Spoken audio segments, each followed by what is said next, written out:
Hello and welcome back to the Little Craft House. If we haven't met before, my name is Nicole and I am obsessed with making polymer clay earrings. I'm here every week on YouTube showing you guys different techniques and giving tips and tricks to making polymer clay earrings. So whether you are a beginner or more experienced maker, hopefully you'll still find something that will be perfect for you. This week I have been playing around with the faux macrame trend. So taking polymer clay and making earrings that look like they are made out of macrame. It is lots of fun and a bit of a different technique to what I usually do. So these are quite simple to do, and the best thing is you're not going to need any special tools, cutters, accessories, anything. We are going to use what you have already in your stash. I have been playing around with a few different designs, so today I'm going to show you the best ones that I've come up with and how you can recreate them for yourselves. So before we get started, I thought I would show you some inspiration of some macrame and fibre art that I have done previously. This is what's given me some inspiration for today's designs. So when I'm looking at each of these pieces, the things that really stand out to me are the shape, the texture, and the colours. Okay, so firstly we're going to talk about shape. So as I mentioned in the intro, there's no need to go out and buy any special cutters for doing these techniques. When you think about those macrame pieces, specifically the wall hangings, they all come down and have that beautiful scalloped bottom, rounded edges, that sort of look to them. So I've been through all of my existing cutters that I have in my stash, and you guys know I have a lot of cutters to choose from. But any really simple ones, such as anything with like a slightly rounded, so that's supposed to be a rounded square, but we're going to tilt it downwards. It's got that beautiful curve on it there. Obviously anything that is scalloped on the bottom like this will work brilliantly. Even the more fuller shape, because we're able to cut away some of the clay once we've cut that shape out and make it more to the shape that we're wanting. So any of these shapes here would work well. The heart, because we can edit the top of it again, so we've got that beautiful pointed bit coming down. But any of these shapes will work well, and I'm going to use a selection of these today to show you how you can adjust cutters that you already own into making those shapes. Okay, next up we're going to talk colours. And I've made a colour mixing recipe tutorial for mixing up a whole bunch of neutral colours. So when I think macrame, I think these beautiful natural neutral tones. So I'm going to share the colour recipe next week for these. So if you're interested in the recipes to be able to make these colours for yourself, I will post that one up next Thursday here on YouTube. So these ones have all been made with a combination of Sculpey Souffle and Sculpey Primo colours. So yeah, I will post that up next week, but these will be the colours that we will be using today. And the last thing that's going to really make our pieces today will be texture. And so to make the texture, we will be using existing tools that we already own. So there's going to be a few different ways we do that. So as we go through today in this tutorial, I'll show you along the way what we will use for each of those textures. Okay, so for our first design, we're going to use this beautiful light sage colour, and this cutter really speaks to me. I'm loving this shape, so we're going to use those. Now I'm just going to, I've already conditioned this up and popped it through the pasta machine so that it's a nice level consistency. And I'm just going to give it a quick little roll onto my tile. So I'm just going to cut out my pair of these.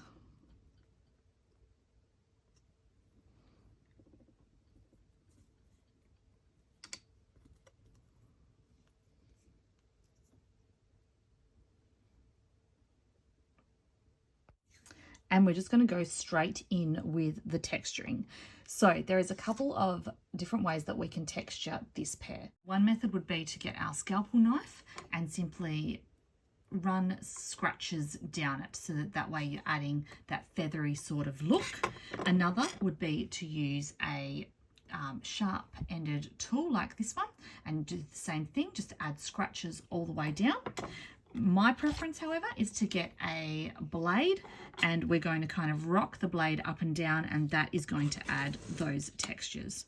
So I'm just going to move one out the way, and I'll show you what I mean. So I'm just going to sort of place the edge of the blade down, and then with this, just going up and down it like a bit of a guillotine.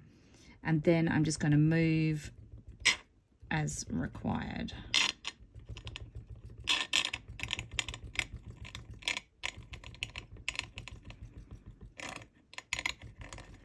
And I can come back.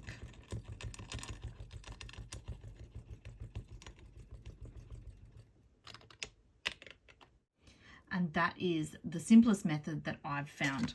My scratching technique isn't too straight, so this works really well for me.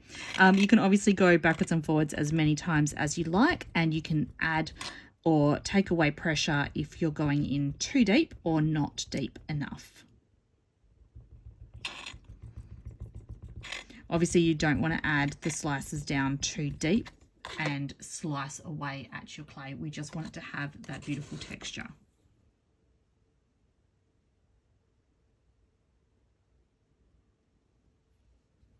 So I'll just do the second one, and then we can go on to the next step.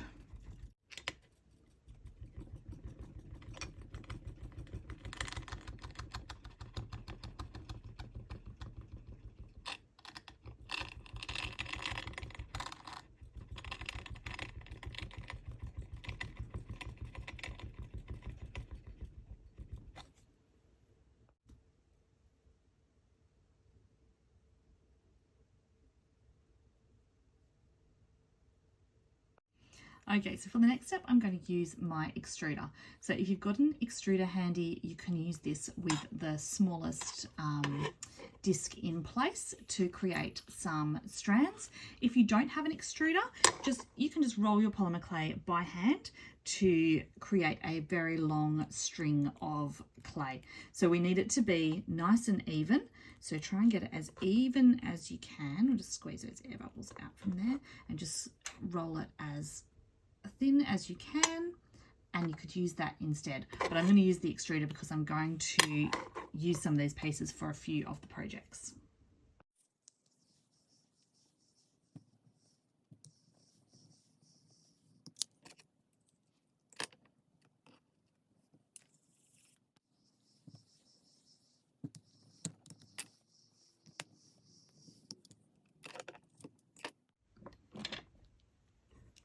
So with the same colour, I am going to place a strand around the top edge of this piece.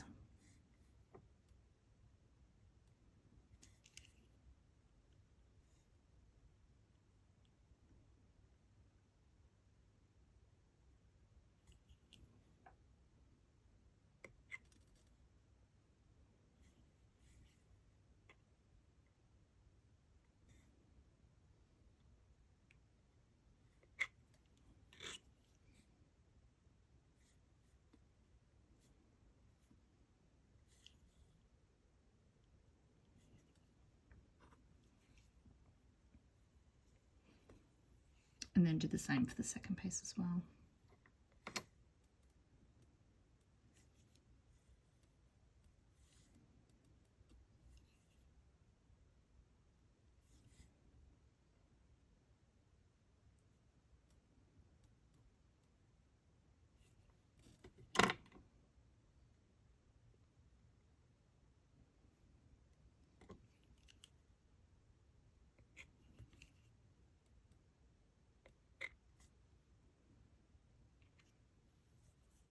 So one of the things with the fiber art version of macrame, and one of the things that I love to use in my macrame is beads, wooden beads. So I'm going to add some wooden beads to these pieces, and to make the wooden beads I'm going to use some of the clay. So that is why I have extruded out some more of the contrasting color, and then we're going to roll these into small little beads. So I'm just going to try and cut them all about even, and then I shall roll them and place them on in a strand underneath that top piece.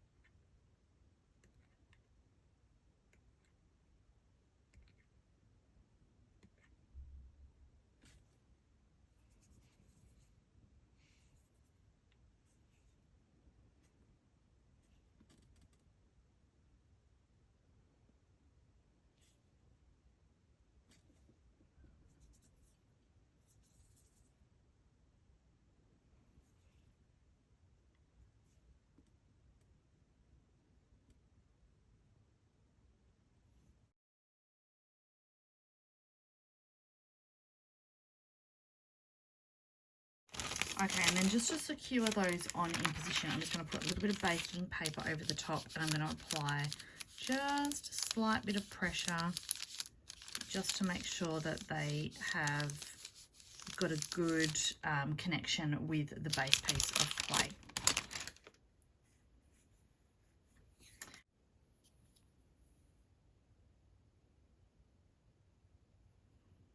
Okay, next up I'm going to use this shape. So if you've got a rounded triangle or like just a curved edge style triangle, this will work really well. So again, I'm going to cut out my 2 pieces.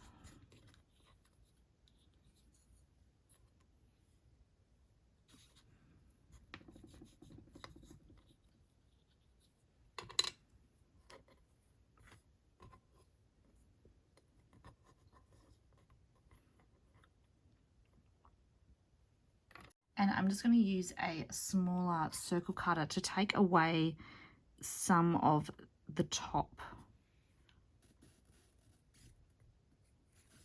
To get it the same, put it on that one.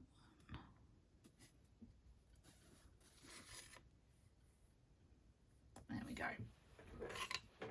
Okay, and again, I'm going to do that same texturing to make the cord effect. And I've just sped it up to 3 times speed here just to get that job done a little bit quicker. I wish it was that fast in real life. It actually takes a little bit. It's not a super fast project, this one.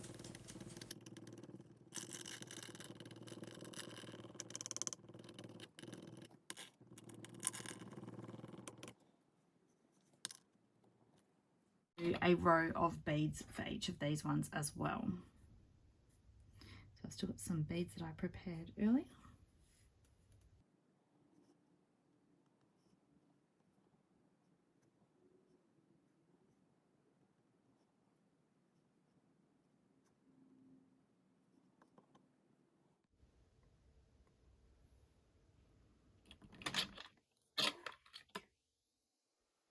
Okay, so I've got some strands now of the same as the base colour, and again I'm just going to run one of those underneath.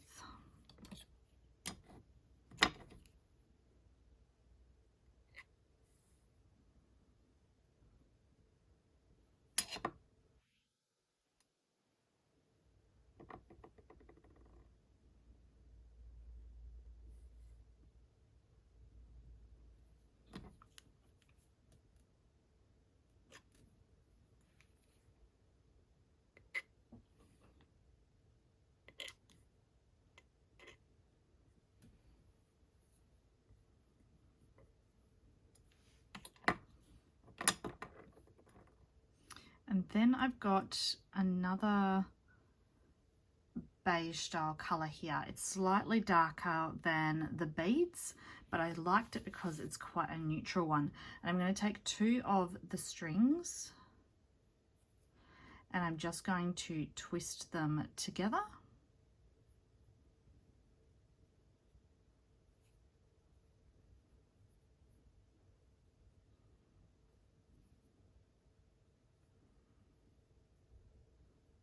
So, and I'm just going to run that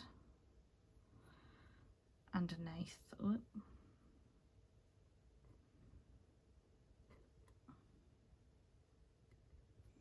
That next layer.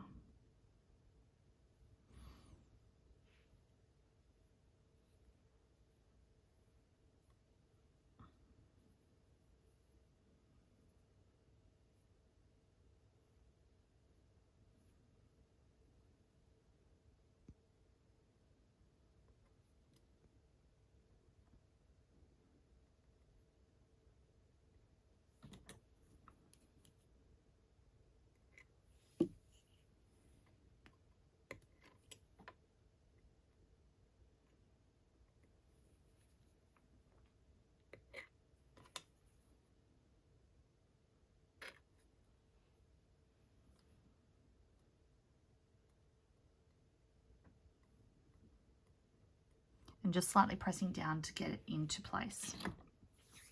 Right, so next up, I don't know if I want to do it with the same colour, or do we want to do that? Yeah, I think we're going to go that neutral one again.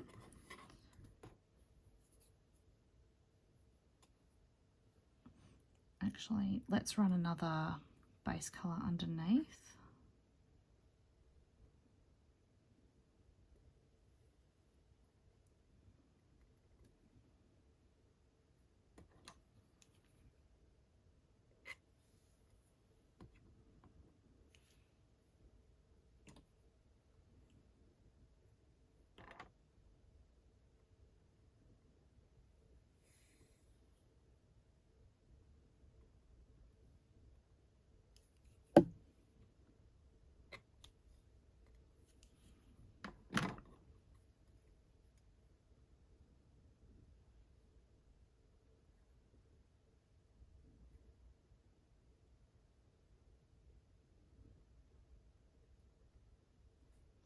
I'm going to find about the center point there, and I'm just going to make a V with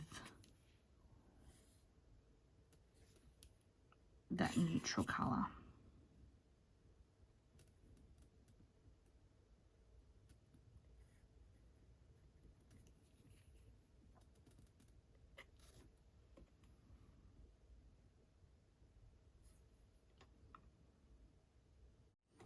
Nope, we're going to scrap that and we're going to do it slightly different.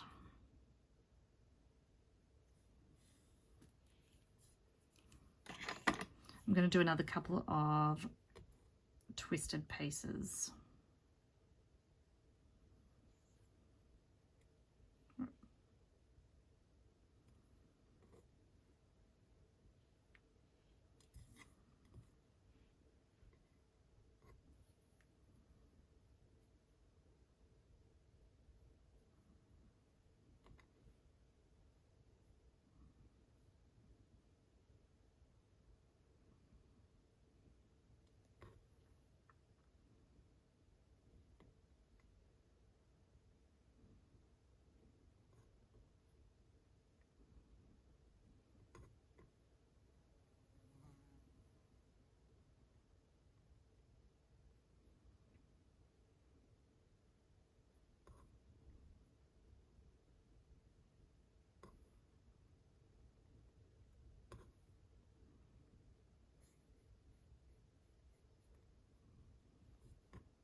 I'm just going to get a little pinch of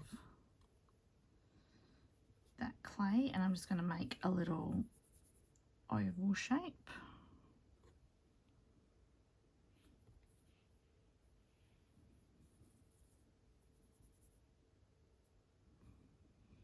And hopefully I can make it look a bit tassel-like, so by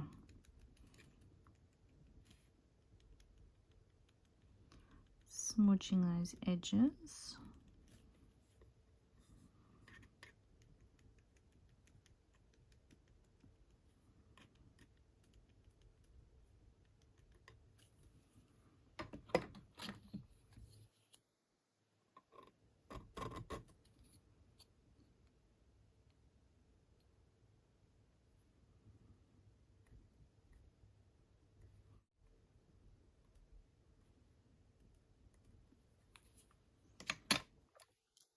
And I'm hoping this isn't going to ruin it, but I'm going to cut a little bit out here. So I'm just going to trace the internal.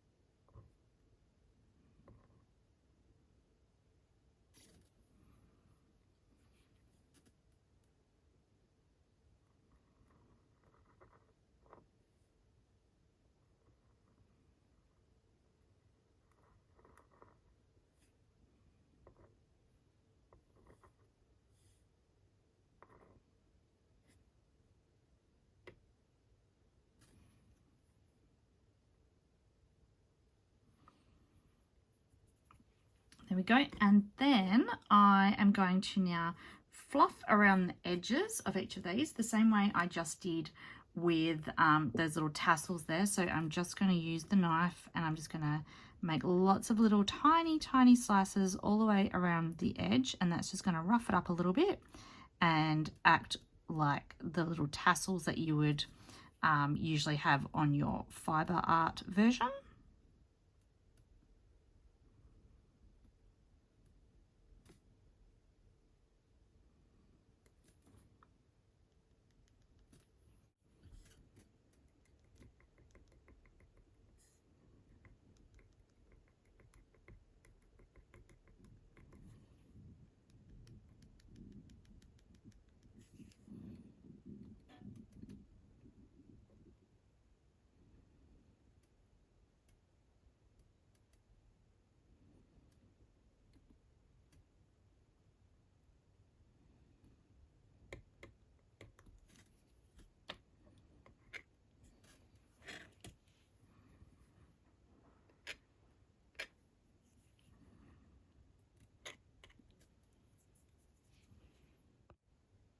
Okay, so that's that pair there. So I reckon that they look like little works of art, and I'm really happy with those two. Cute. Okay, so last up is probably going to be our most simple design. So I've got a piece of brown polymer clay and we're going to give it some texture. So I'm going to use some coarse grit sandpaper here, and this is just going to put a nice texture into it. I was thinking about making it like a wooden element. I don't have I might have a wood grain texture roller somewhere, but that's okay. We're just going to use this texture instead. Sandpaper is something that's really easy to come by. Raid your shed, raid your hardware supplies. Because yeah, this one came from my back garden shed. Nobody's noticed it missing yet, so that's good. It's pretty much been a permanent fixture in my craft room for the last couple of years because I just love the sandpaper texture effect. So I'll just zoom in that a little bit to see how beautiful that texture is. All right, and I'm just going to get my circle cutter and we're just going to cut a circle out of that.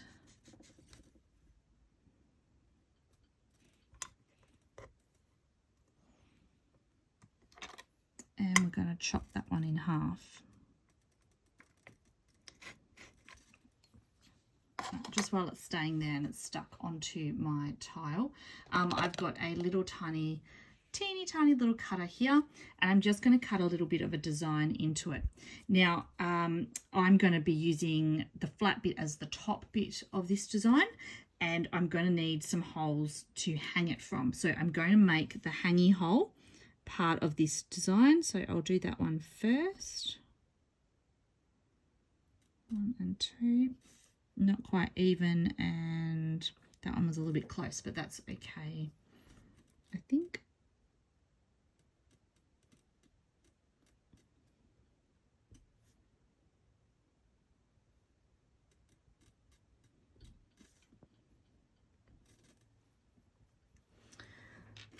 Oh, let me see if I've got another size in here.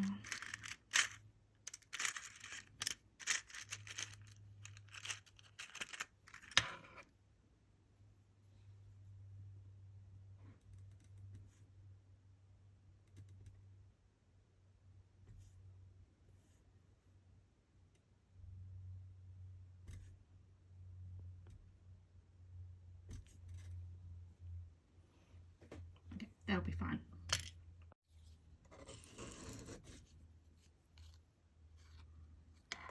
So these are going to act as my wooden elements, or components rather. I was a little bit concerned with those hole placements of the other, so I've just redone them, just having one hole at the top where my jump rings are going to go through, and then just decorative little holes underneath.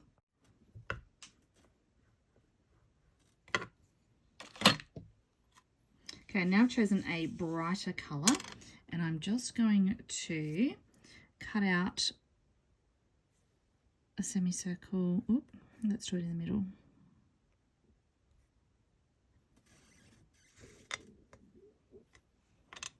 I'm going to place that in.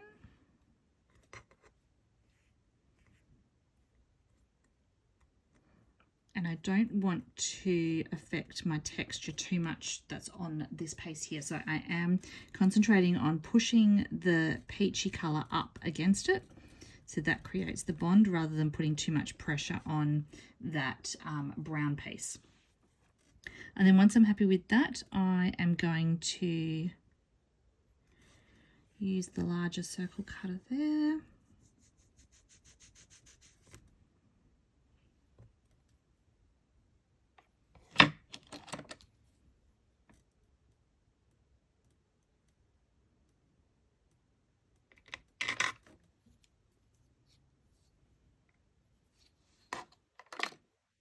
And this time I'm going to try and use this knife to do my scratching with, because I can't use the same technique as before because I have that central piece there. So I'm just going to try and do it with this knife instead.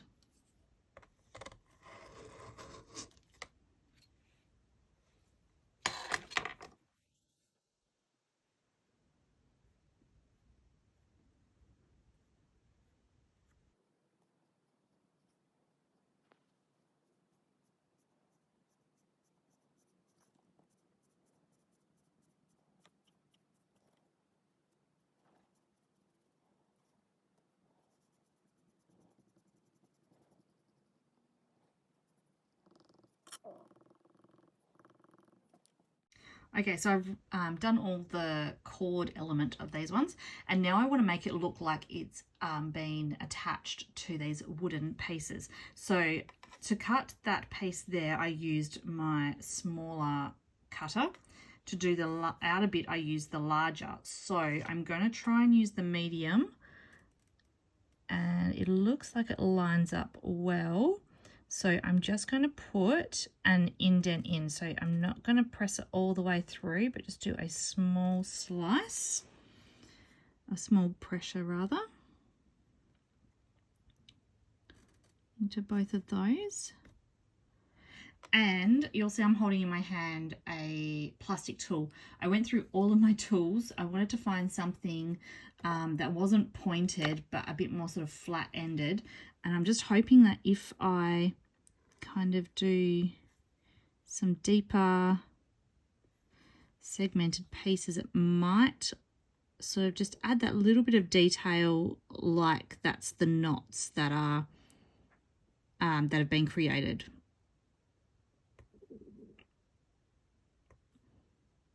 I don't know if that's making it look like what I want it to, but it's just an added little extra bit of detail there.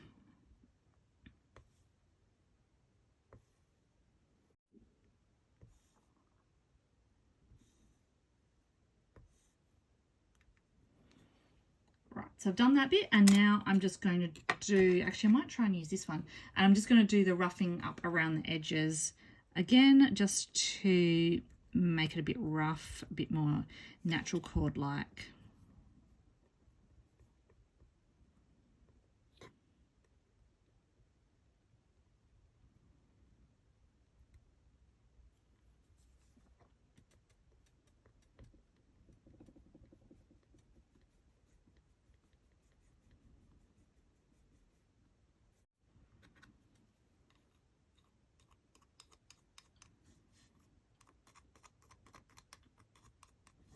Okay, I'm going to pop these ones into the oven, and I'm going to go and have some lunch because I'm absolutely starving. And then when once these are all cured up, then we will finish them off with their findings. Okay, so they are now freshly out of the oven and all baked up, and I firstly want to put the findings onto this pair here. So I'm going to do something a little bit different with these ones to what I would normally do. So I would like to add, I've got some of these rings here, and I want to add one of these rings to it. So I thought what I'm going to do is embed these rings into the back of it. So one of each of those out. I'm going to grab my cutter back as well as the original piece of clay that we used, and I'm going to cut another version of these out. So I've rolled the clay to be quite thin, and then I'm just going to cut 2 of these. 1 and 2. Now, if I'm doing in this embedding thing, I like to do it once they are, the first part is baked. This way we're not going to squash any of those details that are on the front. And all we're going to do is just sandwich that piece in the middle there.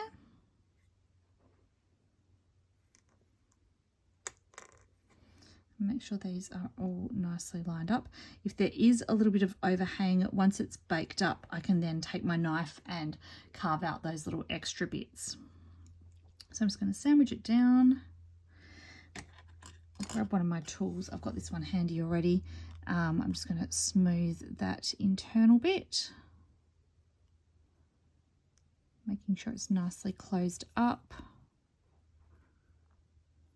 If you wanted to add some liquid clay or some bacon bond, you could definitely do that for extra hold, but I think that that should be sufficient enough.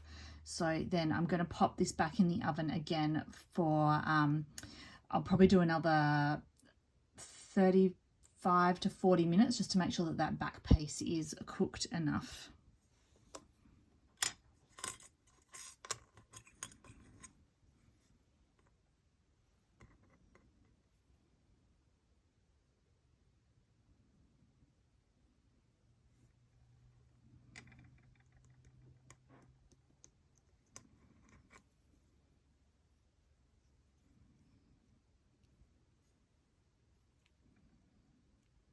Okay, so these are all fresh out of the oven.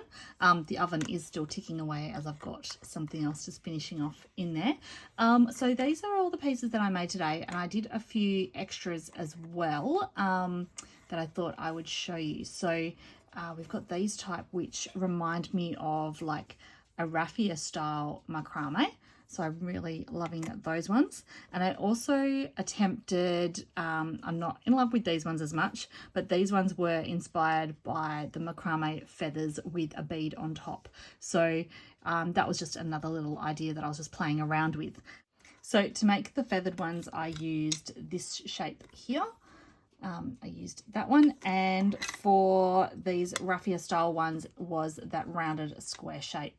And then I just used my circle cutter to cut that little bit out. I've embedded the metal piece. So that one was a teardrop shape. That one was the embedded circle. And for these ones, I embedded a pin with the bead on it. Now, I am thinking for these ones, I really wanted to add some chain to have them hanging from a chain and then from a stud. But I've just pulled my chain out and I was having a look, and I'm actually changing my mind, and I don't think I'm so in love with that idea anymore. So I'm not sure how I'm going to assemble these ones at the moment. I might just have to drill some holes. I might even makeshift like a stick or something. That would be okay. I'm going to put these two aside for now though, and I'm just going to do them later because I actually really love the way these turned out, but I'm not 100% sure on how I'm going to finish it. I think, yeah, I might try and do the stick style, and I'm not sure. I'll play around with it and work something else out. So I'm probably not going to finish those ones today, but I'm just going to quickly assemble these ones so that they will all be finished pieces. So one thing that I do really like about all of these is that there is no need for drilling holes or even sanding them, because they've all got that rough feathered edges of them. So that's part of it. So I don't need to do any sanding. And because I pre-hold those other ones, I don't need to do any drilling. So that is another advantage of doing this style. Of course, I did do the embedding, which is a little bit different, but yeah, no drilling or sanding required. I've also decided to just go super simple with the toppers, so mainly just ball studs or hooks, because obviously these macrame pieces are the main feature and I don't need anything too extravagant or too decorative on the top part. These macrame pieces were definitely lots of fun to make. I hope you guys have enjoyed coming along for the ride and seeing me make them. Hopefully it's inspired you to give them a go as well. And if you do, I would absolutely love to see what you create. So please tag me on socials. And I'd love for you to hit that like and subscribe button both here on YouTube as well as over on Instagram and Facebook. And don't forget to come back next week where I will share the custom colour mixes for the polymer clays that we used in today's tutorial.